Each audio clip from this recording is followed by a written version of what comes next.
우리가 복음을 이해한다는 것은 사실은 너무나 중요한 것을 이해한다고 보시면 됩니다.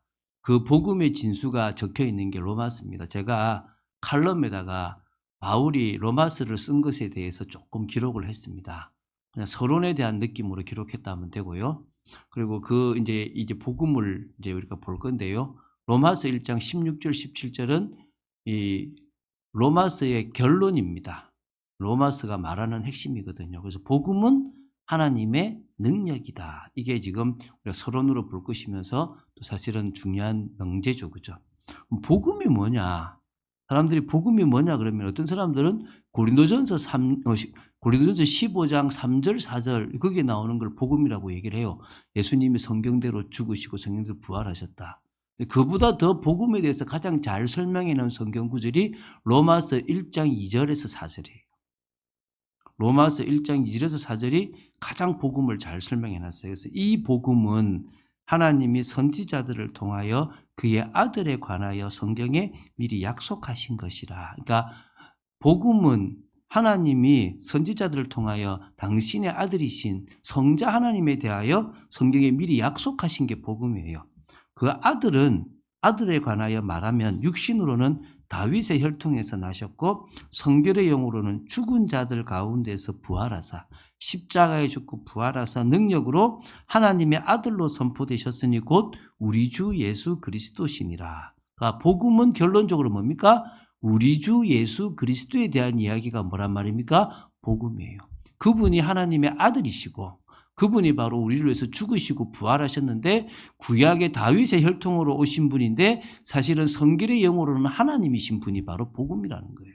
그런데 이 복음에 대해서 이 1장 16절에 바울은 복음을 부끄러워하지 않는다 그래요. 그럼 그게 무슨 말이냐면 고린도전서 1장 23절에 보면은 그 당시 유대인들은 복음을 거리끼게 여겼어요.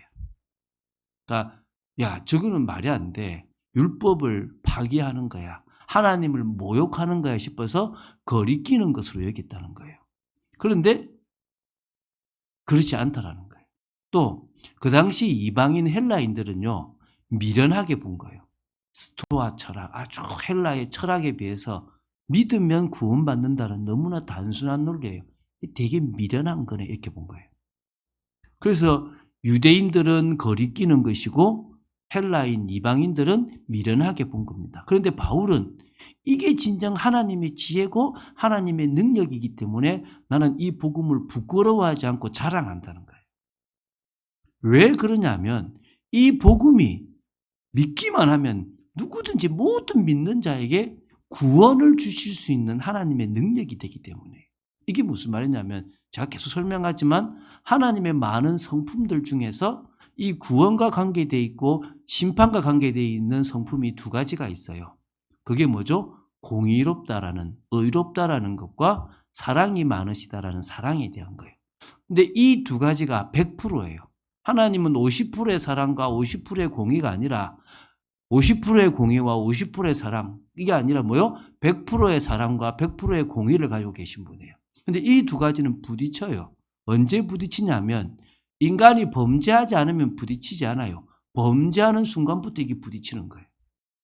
범죄를 딱 하면 하나님은 공의가 작동되는 거예요. 그러면 뭐죠? 반드시 죽여야 되는 거예요. 법대로 말씀대로 실행하셔야 되는 거예요.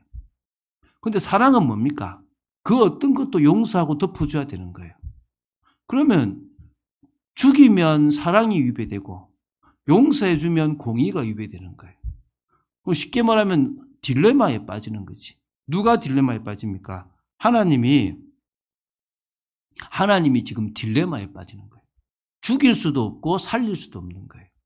그런데 이 복음은 십자가는 죽이기도 하고 살릴 수도 있는 두 가지를 다 만족시키는 거예요.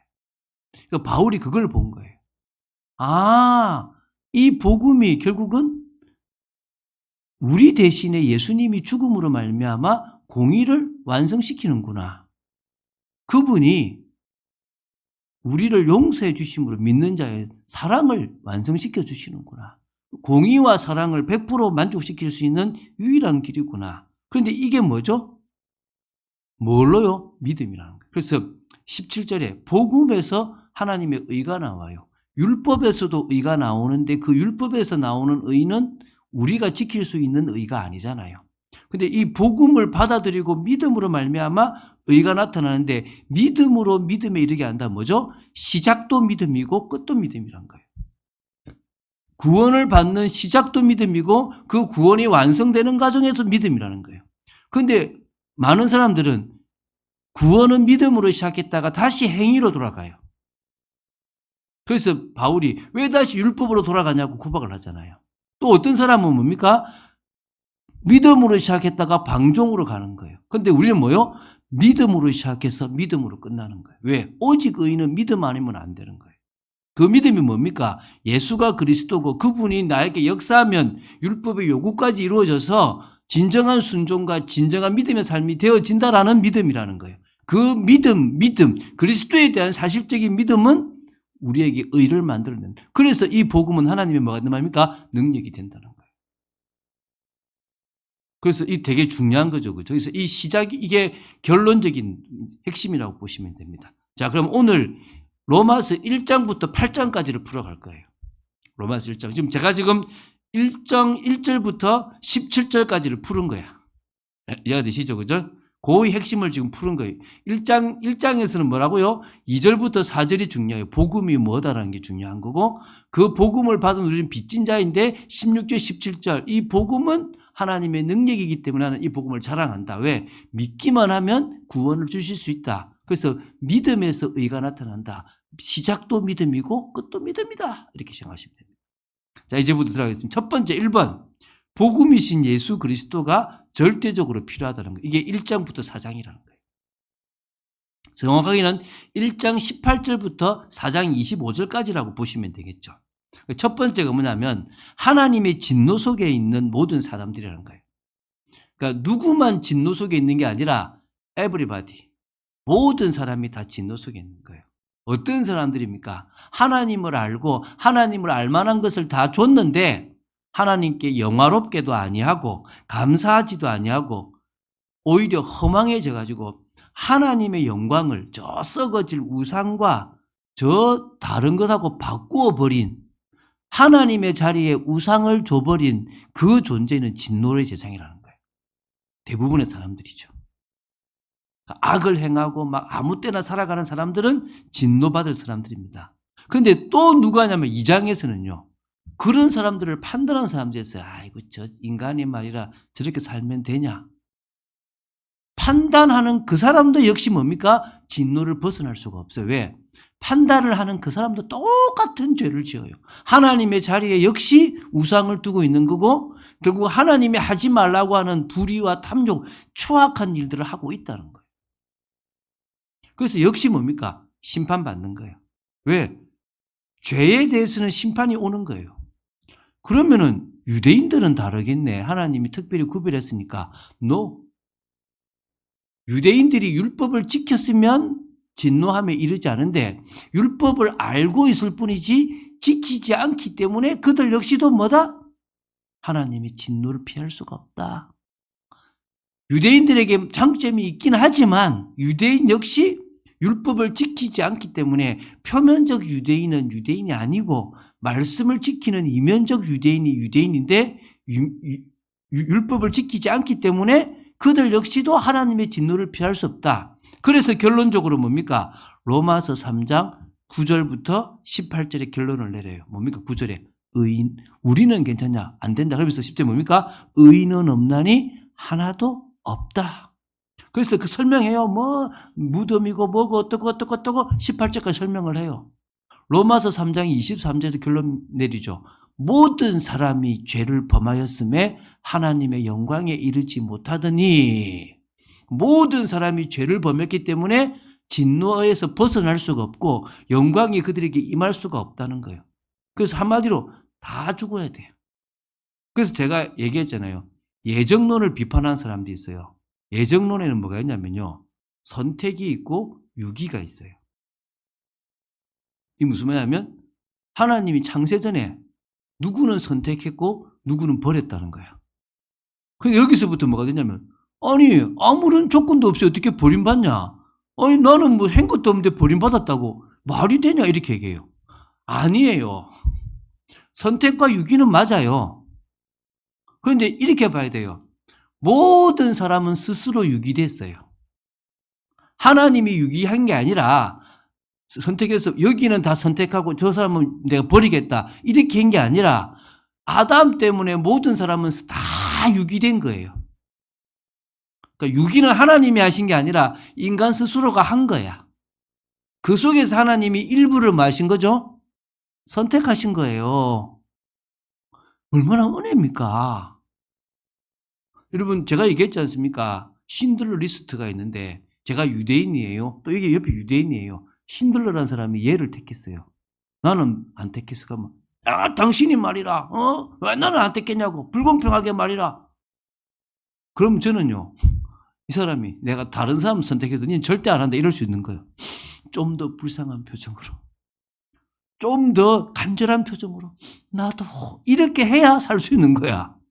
그런데 뭐라고 세상 사람들이 그런 하나님 나 안 믿고 싶어. 그 무식한 소리를 하고 있는 거예요. 알겠죠? 우리는 뭐요? 다 유기된 가운데 너무나 큰 은혜로 선택을 받은 거예요. 이게 우리에게 은혜고 감사라는 거예요. 지금 오늘 이 첫 번째 1장 18절부터 3장 18절까지 해서 뭐라고요? 모든 사람, everybody, 모든 사람은 다 진노 아래서 죽어 지옥 가야 될 존재라는 사실을 깨달아야 되는 거예요. 두 번째입니다. 그래서 예수 그리스도를 믿음으로 말미암아 의롭다함을 얻었다는 거예요. 이게 3장 19절부터 4장 25절이에요. 율법에서 의가 나오는데 그 율법에서의 의는 하나님과 예수님 외에는 못 만들어내요. 그래서 하나님이 율법 외에 한 다른 의를 주셨어요. 그게 뭐죠? 복음이에요. 예수 그리스도를 믿음으로 말미암아 하나님의 의가 믿는 자에게 차별 없이 미치게 되는 거예요. 그런데 그 예수님은 어떤 원리냐? 구약의 피제사 제도처럼 예수님의 피를 하나님과 인간을 화목하게 하는 화목 제물로 삼으신 거예요. 우리가 그 피를 믿는 순간에 하나님이 우리의 죄를 없다라고 하실 수도 있고 당신도 의로울 수 있는 그 조건이 만족되는 게 예수님의 십자가의 피라는 거예요. 그래서 이게 공의와 사랑을 완성한다는 거예요. 당신도 의롭고 우리도 의로움으로 용서해 줄 수 있는 사랑과 공의를 완성할 수 있는 방법이 십자가라고 지금 설명하고 있는 거예요. 그러면은 예수님이 오셔가지고 이 복음이 율법을 파기하는 거냐? 아니다. 도리어 율법을 굳게 세우는 거다. 율법의 길을 가지 못한 것을 갈 수 있게끔 만들어주는 거다. 예를 들면 장로님은 잘 걷는데 저는 지금 다리가 불편해서 못 걸어요. 요새 뭐가 나오죠? 아이언맨 슈트가 나오는 거예요. 그 아이언맨 슈트가 있으면 저는 장로님보다 더 잘 걸을 수가 있고 더 잘 뛰어올 수도 있고 아무리 그래도 지치지 않는 거예요. 다시 말하면 예수님이 우리에게 그 역할이 되어주는 거예요.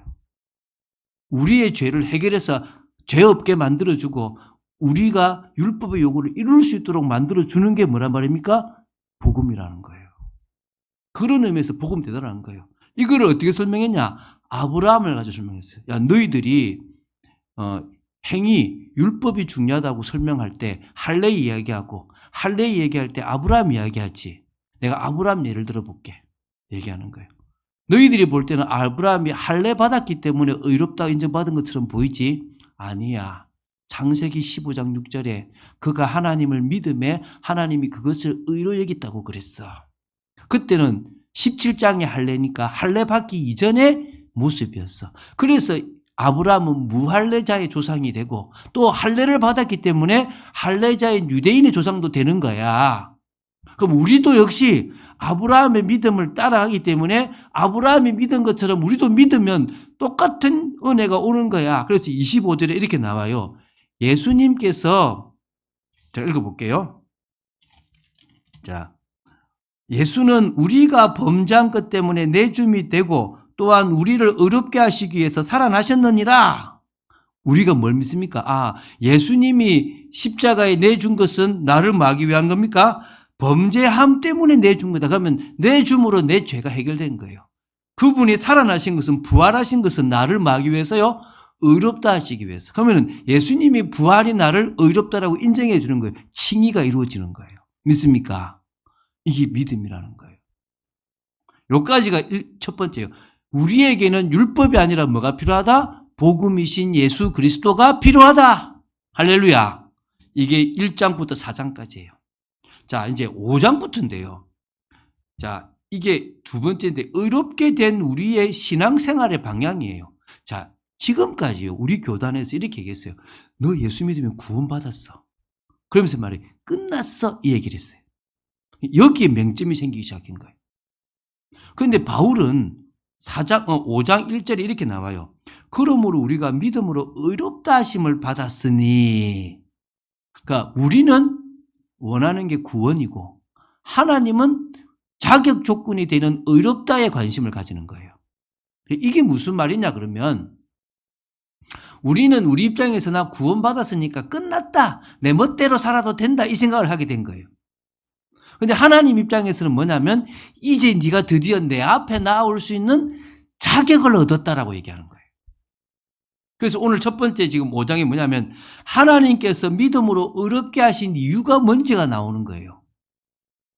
자, 보십시오. 읽어볼게요. 그러므로 우리가 믿음으로 의롭다 하심을 받았으니 우리 주 예수 그리스도로 말미암아 하나님과 화평을 누리자. 이제 드디어 하나님과 화평을 누릴 수 있게 되는 거예요.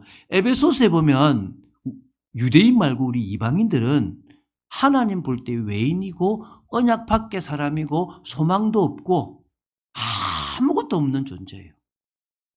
상관없는 존재예요. 그런데 그런 우리가 예수 십자가의 피로 가까워져 버렸다는 거예요. 회복이 됐다는 거예요. 그런데 이스라엘 백성들은 처음부터 됐잖아요. 다시 말하면 우리는 예수 믿기 전에는 하나님의 은혜와는 0.00001도 관계가 없는 존재였다는 거예요. 그런데 예수를 딱 믿는 순간에 뭐가 됐어요? 자격이 맞춰진 거야. 너도 의롭다라고 인정하니까 이제 그거 붙잡고 십자가 피 붙잡고 어디 앞에 나갈 수 있다고요? 하나님 앞에 나아갈 수 있게 된 거예요.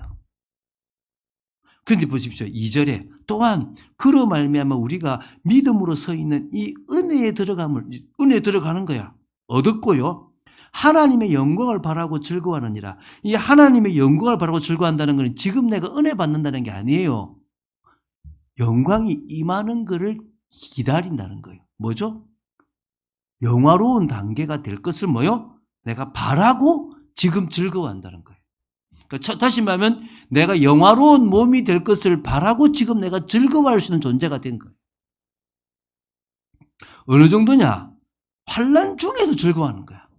내가 그 소망을 가지니까 내가 환난이 와도 즐거워할 수 있는 거예요. 왜? 환난은 인내를, 인내는 연단을, 연단은 소망을 부끄럽지 않게 이루는 반성시키는. 그래서 그 소망이 부끄럽지 않은 것은 예수님이 이루신 것과 성령의 보증으로 말미암아 내게 되어졌다는 거예요. 쉽게 말하면. 그럼 다시 말씀드리겠습니다. 자, 우리는 이제 자격이 생긴 거야. 의롭다 함을. 여기서 이제 이게 우리 교단에서 말했던 구원받았다는 것과 차이가 있는 거예요. 구원받았죠. 구원받았는데 사실은 뭡니까? 자격을 얻은 거예요. 이제 비로소 하나님의 은혜를 받아 누릴 수 있는 자격을 얻었다는 거예요. 은혜에 늘 소통하고 하나님의 영광이 내게 임할 것을 바라는 거예요. 자, 여러분, 구원받았습니까? 구원받을 겁니까? 집사님 받았습니까? 받을 겁니까?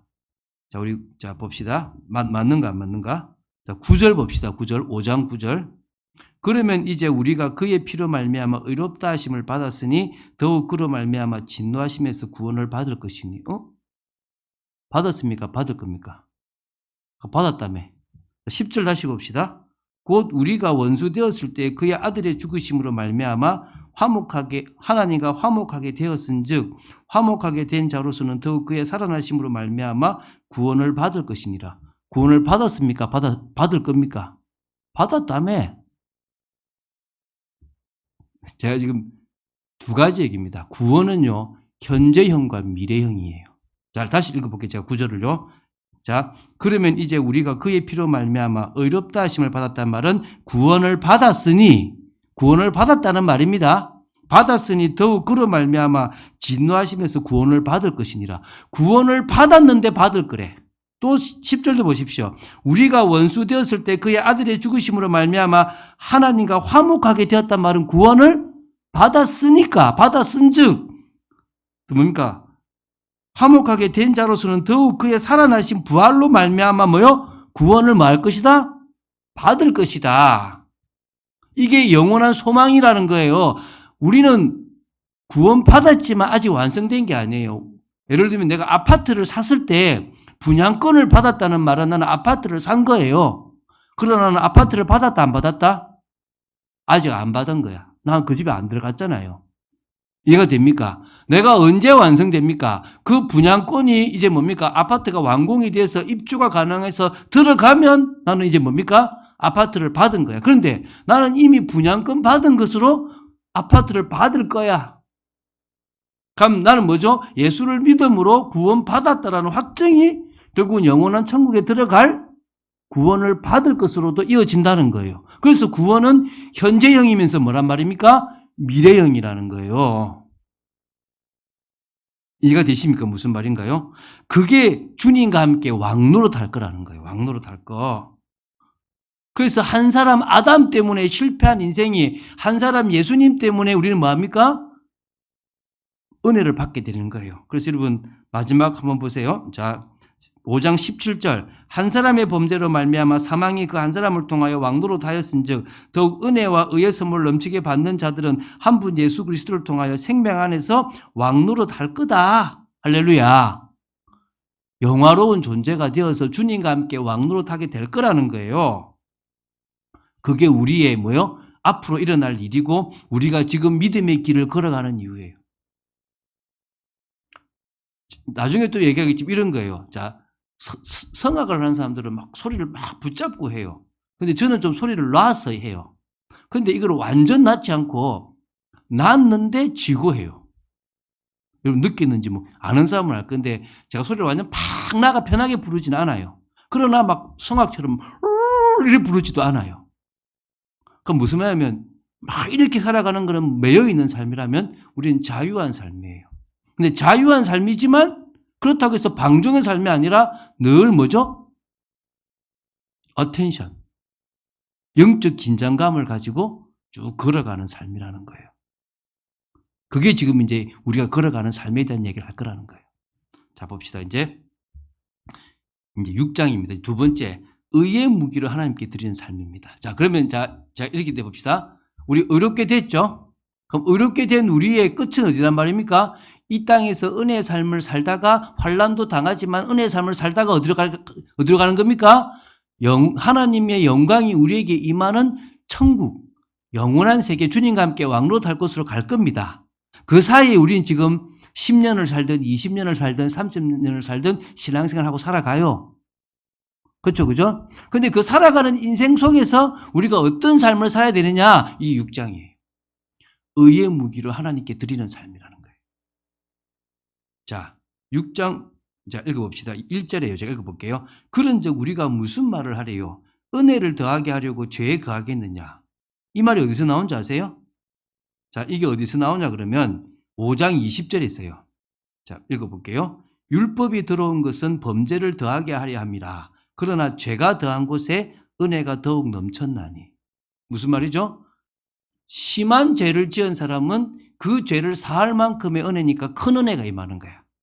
도둑질한 사람은 도둑질한 만큼의 사함을 받으면 은혜가 임하는 거고, 살인자에게는 살인한 만큼의 은혜가 임하기 때문에 살인한 죄가 해결되는 거예요. 그래서 뭡니까? 죄가 더한 곳에 뭐가 더한 거죠? 은혜가 넘치는 거예요. 그런데 6장 1절에 가면 내가 요새 은혜가 떨어졌다. 은혜 한번 받아봐야 되겠다. 장로님을 한번 죽여봐. 제가 이런 말이 됩니까? 그게 뭐라 그럽니까? 2절에 그럴 수 없느니라. 죄에 대하여 죽은 우리가 어찌 그 가운데 더 살겠냐? 우린 죄가 볼 때 죽은 인생이니까 더 이상 그 인생을 살아가면 안 돼. 제가 예를 들잖아요. 제 아들이 있는데 5살짜리 때 막 밖에 나가서 놀아요. 막 놀이터에서 노는데 똥물을 뒤집어 썼어. 그럼 얘가 집에 들어와요. 그럼 어떻게 해요? 엄마 하고 들어오려고 하면 엄마가 어떻게 합니까? 스톱! 맞겠죠? 어떻게 합니까? 얘를 가만히 있어 해가지고 딱 들어가지고 어디로 갑니까? 화장실로 데리고 가서 싹 벗기고 씻기고 새 옷을 싹 입히고 다시 왜? 그 더러운 게 그대로 오면 소파에도 묻고 이불에도 묻고 다 묻어버려요. 그러면서 얘기하죠. 너 한 번만 더 저 똥물에 들어가면 혼낸다? 놀아도 좀 잘 놀다 와. 이렇게 얘기하겠죠. 똑같은 게 우리가 인생을 살아가는데 더 이상 뭐요? 죄에 가면 안 되는 거야. 왜? 우리가 이 하나님의 주신 축복. 그래서 제가 아까 말했지만 편하게 살아가지만 뭐요? 어텐션한 인생을 살아간다는 거예요. 그래서 자, 이게 무슨 얘기냐면 우리는 그리스도와 연합됐어요. 내가 예수님의 십자가를 믿는 순간에 갈라디아서 2장 20절에 있는 것처럼 내가 십자가에 못 박힌 거예요. 그래서 예수님의 죽음이 내 죽음이 되고 예수님의 무덤이 내 무덤이 되는 거예요. 여기까지는 믿는 순간에 그냥 일어나는 일이에요. 순간. 근데 하나는 예수님은 일어났고 우리는 일어날 거예요. 그게 뭐죠? 예수님은 부활하셨고 우리는 부활할 거라는 거예요. 하나만 아직 안 이루어졌지 다른 건 다 이루어졌어요. 내가 예수님을 딱 믿는 순간에 연동돼서 연합이 딱 돼버려요. 그러면 마귀가 볼 때는 나는 믿었는데 하태성이 십자가에 달렸네. 태성이 죄값 치렀네가 되는 거예요. 끝난 거야. 근데 아직까지 나는 하나가 남아있어요. 뭐죠? 예수님이 부활하신 것처럼 나는 부활할 거라는 거예요. 그럼 그 상황까지 뭡니까? 죽은 과거의 인생을 살아가지 말고 죄의 종로로 타는 인생을 살아가지 말고 거기서 분리됐으니까 뭘 살아가는 거죠? 의의 종을 살아가는 거예요. 의의 무기가 되라는 거예요. 한번 읽어볼게요. 지금 19절 제가 6장 19절 읽어볼게요.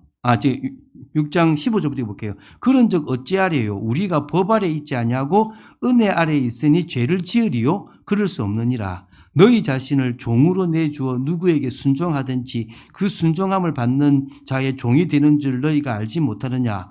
혹은 죄의 종으로 사망에 이르고 혹은 순종의 종으로 의에 이르느니라. 하나님께 감사하리로다. 너희가 본래 죄의 종이더니 너에게 전하여 준 바 교훈의 본을 마음으로 순종하여 죄로부터 해방되어 의에게 종이 되었느니라. 너희 육신이 연약함으로 내가 사람의 예대로 말하노니 전에 너희가 너희 지체를 부정과 불법에 내주어 불법에 이른 것 같이 이제는 너희 지체를 의에게 종으로 내주어 거룩함에 이르라. 이게 우리가 살아가야 될 삶이에요. 여기서 이제 답답해지는 거예요. 여기서 다시 어디로 돌아가냐? 율법으로 돌아가는 거예요. 7장과 8장을 모르면 다시 뭐로 돌아간다고요? 율법으로 또 돌아가는 거예요. 이거를 또 어떻게 끝났다 해방이다라고 돌아가는 사람도 있는 거예요. 여기서 지금 요 갈림길에서 7장 8장이 없으면 헷갈리는 거예요. 자 봅시다. 너희가 죄의 종이 되었을 때는 의에 대하여 자유로웠느니라. 너희가 그때 무슨 열매를 얻었느냐? 이제는 너희가 그 일을 부끄러워하는데 그 마지막에 사망입니다. 그러나 이제는 너희가 죄로부터 해방되고 하나님의 종이 되어 거룩함에 이르는 열매를 맺는 그 뭡니까? 의에게 종이 된 의를 따라가는 삶을 살아가죠. 그 마지막은 영생이니라. 너희들은 영생의 삶을 살아가면 되는 거다. 순종의 삶을 살아가면 되는 거다 이러는 거예요. 자, 여기까지 이제 이해가 되시죠? 자, 그러면 원칙이 이런 거죠. 우리가 의롭게 됐어요. 그럼 우리는 어디까지 가야 돼요? 부활의 몸을 입고 영화로운 단계까지 가야 돼요. 그럼 그 과정 속에서 우리가 할 일은 6장에 있는 것처럼 뭐 해야 된다? 의의 무기로 의에게 종이 되어서 거룩함에 이르는 삶을 살아야 되는 거예요. 이거를 잘못 해석해서 한국교회나 전 세계 교회가 어디로 돌아갔다고요? 다시 행위로 율법으로 또 돌아가는 거야. 너 바르게 살아야 돼, 똑바로 살아야 돼 되는 거예요. 자, 세 번째입니다. 넘어가겠습니다. 연약한 우리에게 주신 성령의 능력이에요. 이게 이제 7장, 8장이에요. 자, 이제 7장은 어떤 얘기냐? 구원받았지만 죄의 본성을 가진 연약한 존재예요. 쉽게 말하면 이런 거예요. 나는 이제 의의 종으로 살아가고 싶은데 어떻다고요? 여전히 죄를 짓는 거예요. 그래서 뭐요? 의를 만들어내는 삶을 살아가는 게 아니라 무슨 삶을 살아간다? 죄의 인생을 살아가는 거예요. 죄의 종로로 타는 인생을 또 살아가고 있는 거예요. 왜? 죄의 본성이 있으니까. 자, 그런데 먼저는 7장이에요. 여러분, 지금 1절부터 해가지고, 이게 그러니까 1절부터 3절에 해당하는 석에서 두 가지 법이 나와요. 읽어볼게요. 형제들아 내가 법하는 자들에게 말하노니 너희는 그 법이 사람이 살 동안만 그를 주관하는 줄 알지 못하느냐. 첫 번째 법이 뭐냐면 나한테 대한민국의 법은 내가 살아있을 때 적용되는 거지 내가 죽으면 대한민국의 법은 적용되지 않습니다. 맞죠? 어떤 살인자가 있는데 그게 막 법을 조사하다가 그 살인자가 죽어버렸어요. 그럼 어떻게 됩니까? 수사권 종결이에요. 왜? 죽어버렸으니까.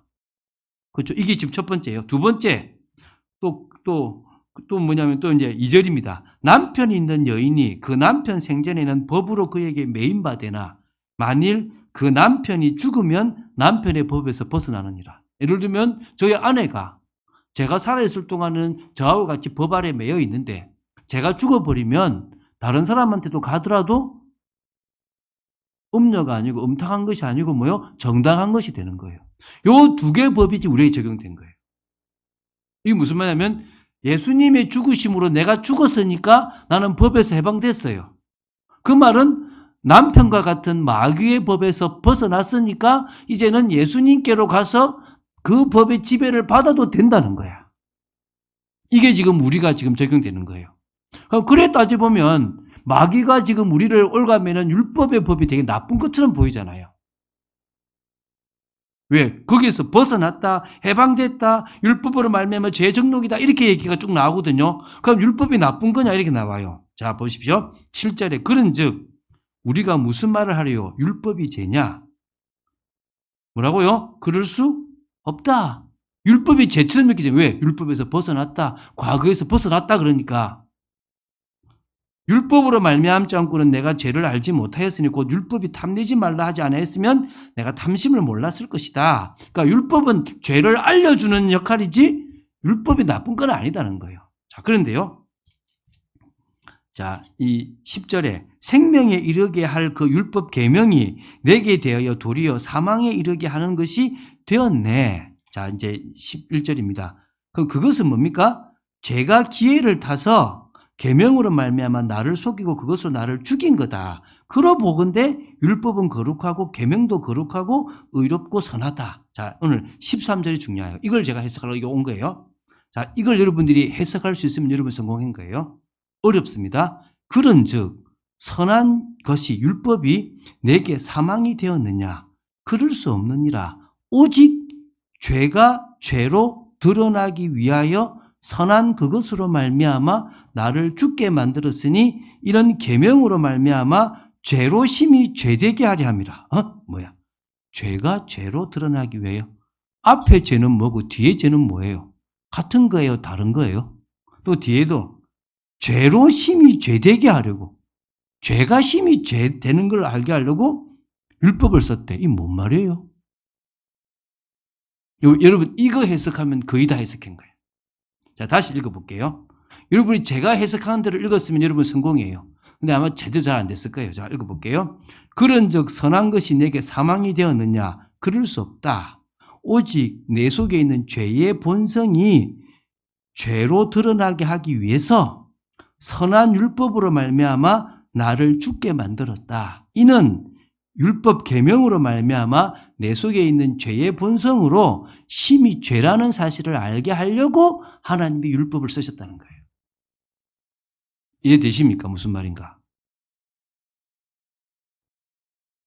그러니까 율법의 목적이 세 가지가 있는데 앞에 죄를 드러나게 하기 위한 것이 있고 두 번째는 복음이 필요하다는 것을 증거하기 위한 게 있어요. 그건 제가 다음에 하겠습니다. 그런데 다음 주에 하겠습니다. 그리고 세 번째가 오늘 이거예요. 로마서 7장 13절. 우리 속에 죄의 구원받고 나서도 여전히 죄의 본성이 있다는 사실을 드러나게 하기 위해서 하나님은 뭘 쓰셨다는 거예요? 율법을 쓰셨다는 거예요. 난 안 된다는 거예요. 그래서 이제 이렇게 고백하잖아요. 제가 읽어볼게요. 자, 22절부터 읽어볼게요. 자, 21절입니다. 그러므로 내가 한 법을 깨달았노니 곧 선을 행하기 원하는 나에게 죄의 본성인 악이 함께 있는 것이다. 내 속에 악이 함께 있는 거예요. 죄의 본성이 있는 거예요. 아직까지 죄성이 있는 거예요. 구원받고 나서도 아직 죄성이 내게 있다는 거예요. 내 속사람으로는 하나님의 법을 즐거워하되 내 지체 속에 있는 한 다른 법이 내 마음의 법과 내 지체 속에 있는 죄의 법으로 나를 사로잡는 것을 보는도다. 죄의 본성이 있으니까 나를 끌고 가는 거야. 오호라 나는 공고한 사람이로다. 이 죄의 본성을 가진 사망의 몸에서 누가 나를 건져낼 수 있겠냐? 여러분, 아까 얘기했죠. 우리는 신앙생활 어렵게 되면 어디까지 가야 돼요? 천국까지 가야 돼요. 천국까지 가는 과정에서 우리는 죄 지으면 돼요? 안 돼요? 원론적으로 죄 지으면 안 돼요.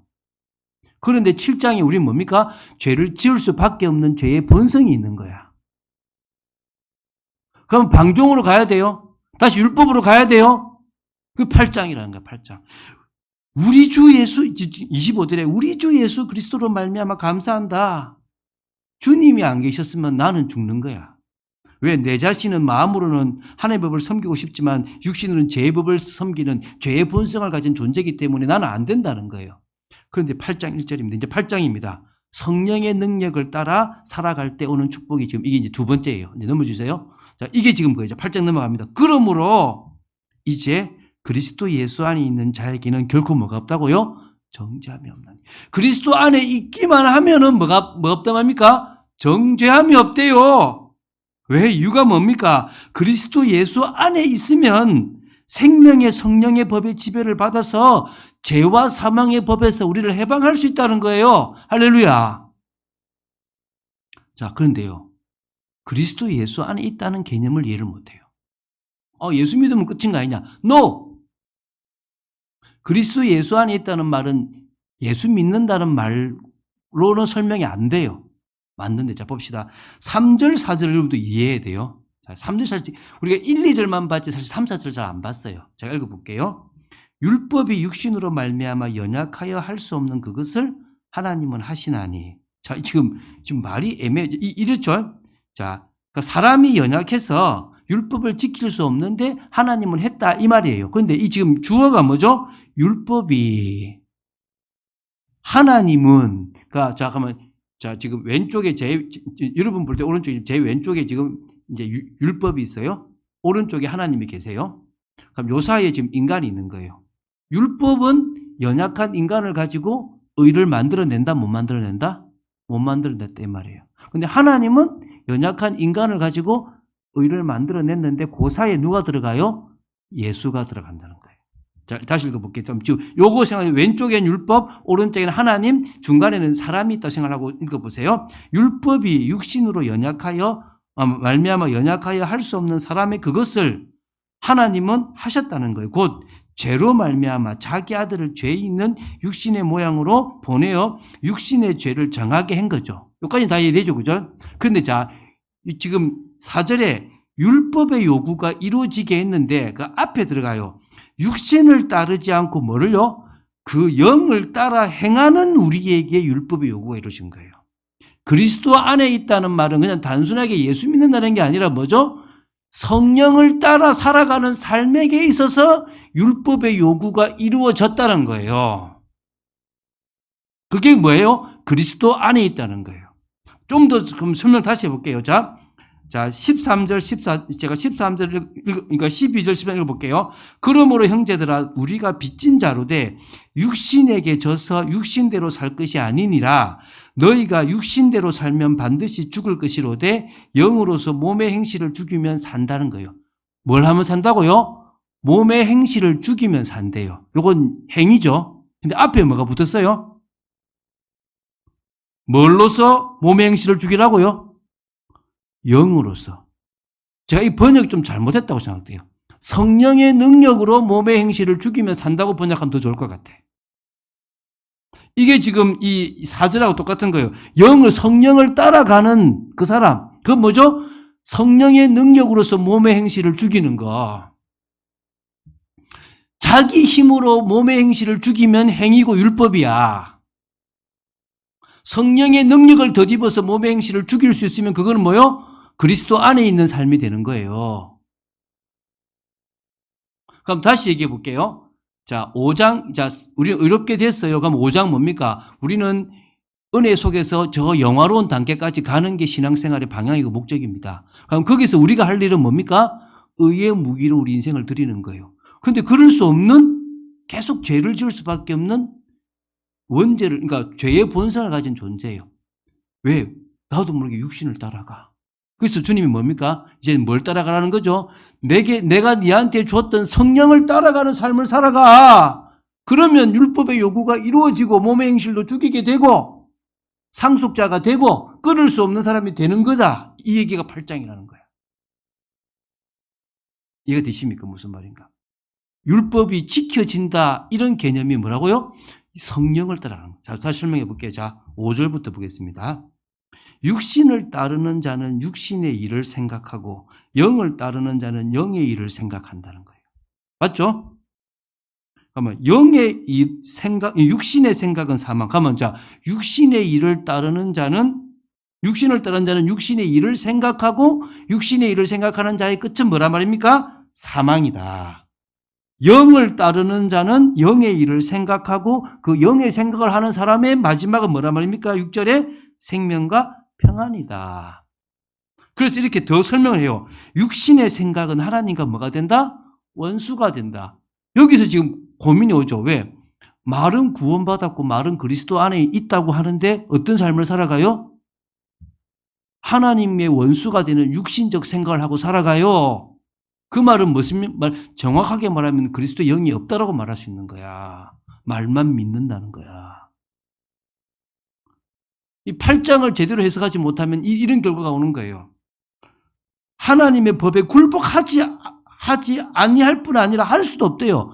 육신의 생각이 있는 사람은 속기 때문에 그 사람은 하나님이 뭐요? 싫어하고 원수가 되고 굴복하지도 않고 할 수도 없다는 거예요. 육신에 있는 자들은 하나님을 기쁘시게 할 수 없는 거예요. 그런데 어떻게 자기는 구원받았다고 육신의 생각 속에 있을 수가 있습니까? 말이 안 된다는 거예요, 지금. 만일 너희 속에 하나님의 영이 가시면 너희가 뭐요? 육신에 있지 아니하고 영이 있나니 누구든지 그리스도의 영이 없으면 그리스도의 사람이 아니다. 그럼 그리스도의 영이 있다는 말은 영의 생각을 하고 영의 삶을 살아간다 이 말이겠죠. 그렇게 나오는 거잖아요, 지금. 그래서 아까 다시 12, 13절 우리가 빚진 자로 돼 육신에게 져서 육신대로 살면 안 된다. 너희가 육신대로 살면 반드시 죽을 것이로되. 이게 지금 누구한테 하는 소리예요? 구원받은 사람한테 하는 소리예요. 이 성령의 능력으로서 몸의 행실을 죽인다면 살 거다. 있습니까? 이게 우리의 신앙생활이에요. 그래서 제가 아까 얘기했죠. 노래를 부르는데 막 잡고 하면 너무 힘들어. 목도 힘들고. 근데 뭐요? 놔하면 돼. 근데 완전 놔버리면 너무 편하면 안 돼요. 그럼 어떻게 하라고요? 어텐션을 해야 되는 거예요. 신앙도 편안하게 살아가는데 방종으로 완전 무너진 삶이 아니라 뭐요? 긴장을 하고 살아가는 거예요. 그 스트레스 있는 긴장이 아니라 뭐죠? 깨어있는 긴장을 하고 살아간다는 거예요. 뭐요? 영이 민감한 거야. 영이 하는 말씀을 따라가는 거예요. 이제 끝났습니다. 오늘 제가 너무 긴 설교인데요. 자, 그래서 이제 다 끝났어요. 우리가 이 성령을 따라가면 생명과 평안도 오고 부활돼 이르기도 하고 오늘 12절부터 14절에 하나님의 자녀가 되어서 하나님의 아들이 되고 또 뭡니까? 17절에 상속자가 되어져 가지고 고난과 함께 영광도 받게 될 거라는 겁니다. 근데 그 고난은 앞으로 올 소망에 비교하면 아무것도 아니기 때문에 참음으로 기다리가 한다면 성령께서 역사하셔서 합력해서 선을 이루고 30절에 영화로운 단계까지 가게 한다. 그게 얘기예요. 그 정도가 아니라 32절에 성령을 따라가는 사람에게는 모든 것을 다 주신다. 아들도 주는데 안 주겠냐? 다 준다. 33, 34절에 누구도 정죄할 수 없고 고발할 수 없다. 여러분 사실요 제가 좀 안 읽었는데 성령님은 우리를 위해서 기도해요. 우리가 모르는 거를 위해서 기도해 준다 그랬어요. 26절, 27절에. 그런데 성자 예수님은 내가 잘못했잖아요. 하나님, 아버지, 내가 죄 때문에 죽었잖아요. 죄가 나를 믿고 있어요. 그 죄는 죄 없어요. 라고도 기도한대요. 그러니까 성자와 성령이 누구를 위해서 계속 기도하고 계세요? 우리를 위해서 기도하고 계시는 존재예요, 우리가. 그래서요, 정죄도 할 수 없고 고발도 할 수 없어요. 35절부터 38절에는요, 우리가 도살당할 양처럼 여기지만 넉넉히 이길 수 있습니다. 그리스도 예수 안에 있다면 그 하나님의 사랑에서 끊을 수가 있다, 없다? 없다! 어디 있으라? 그리스도 예수 안에 있어야 돼요. 그럼 뭘 말합니까? 성령을 따라 행하는 삶이에요. 성령이 나를 주관하시는 삶을 살아가야 된다는 거예요. 그래서 믿음에서 믿음인 거예요. 시작도 믿음이고 끝도 믿음인 거야. 자, 결론 맺습니다. 그래서 결국은 뭡니까? 올바른 믿음은 진정한 순종으로 이어진다. 믿음과 순종이라는 거예요.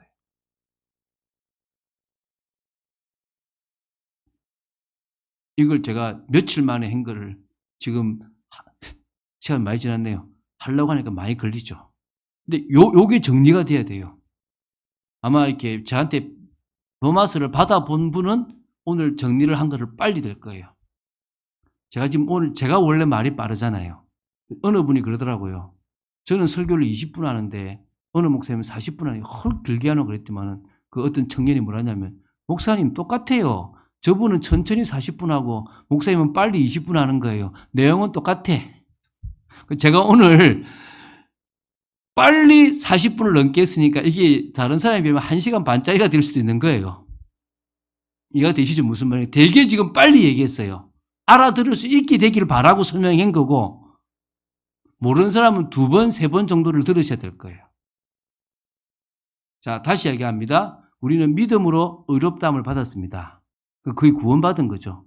그 구원은 진짜 구원까지 가야 돼요. 신앙생활은 구원받고 나서부터 시작되는 거예요. 어디까지 가는 겁니까? 환난 모든 걸 다 지나서 영화로운 단계, 부활을 통해서 천국의 단계까지 가는 거야. 주님과 함께 왕노릇하는 단계. 영화라는 단어는 우리한테 쓰는 게 아니고 하나님한테 쓰는 단어예요. 근데 그 단어를 하나님 우리에게 쓰게 하신 거야. 조건이 있어요. 뭡니까? 6장에. 뭐 해라? 죄 짓지 마라. 다시는 죄에 가지 마라. 죄의 종노릇 하지 마라. 의에게 너를 들여서 거룩한 삶을 살아라는 거예요. 근데 7장은 뭐라고요? 우린 그럴 수 없는 존재야. 완전 세팅이 바뀐 게 아니라 과거의 모습을 그대로 가지고 있는 죄의 본성을 여전히 가지고 있는 존재라는 거예요. 우리 힘으로는 계속 오호라 나는 공고한 사람, 육신으로, 그러니까 마음은 원이라도 육신이 약하구나를 계속 할 수밖에 없는 존재인 거예요. 그래서 우리는 뭐 해야 됩니까? 8장대로 살아야 되는 거예요. 뭘 따라가야 돼요? 그리스도 예수 안에 있는 성령을 따라가는 삶을 살아가는 거예요. 성령을 따라가는 삶을 살아갈 때 율법의 요구가 이루어졌다라고 하는 거예요.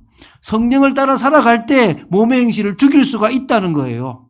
성령을 따라갈 때 하나님은 당신의 아들의 영을 가지고 있다고 해서 당신의 아들이라고 얘기하고 상속자가 되게 하는 거예요.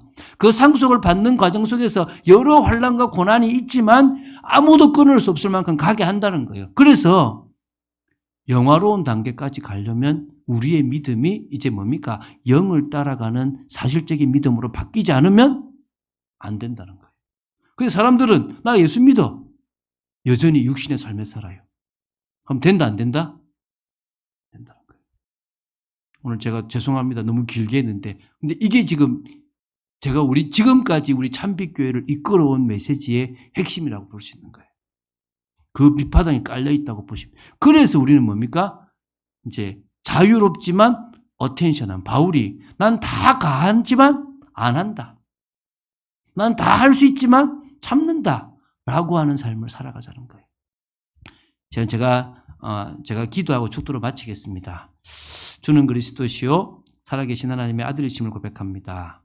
말씀 따라가는 축복 속에 있도록 저희들을 지켜주시고 이 로마서 1장부터 8장까지의 말씀을 제가 말이 빠른데 이 빠른 말로 이 40분 넘게 했습니다.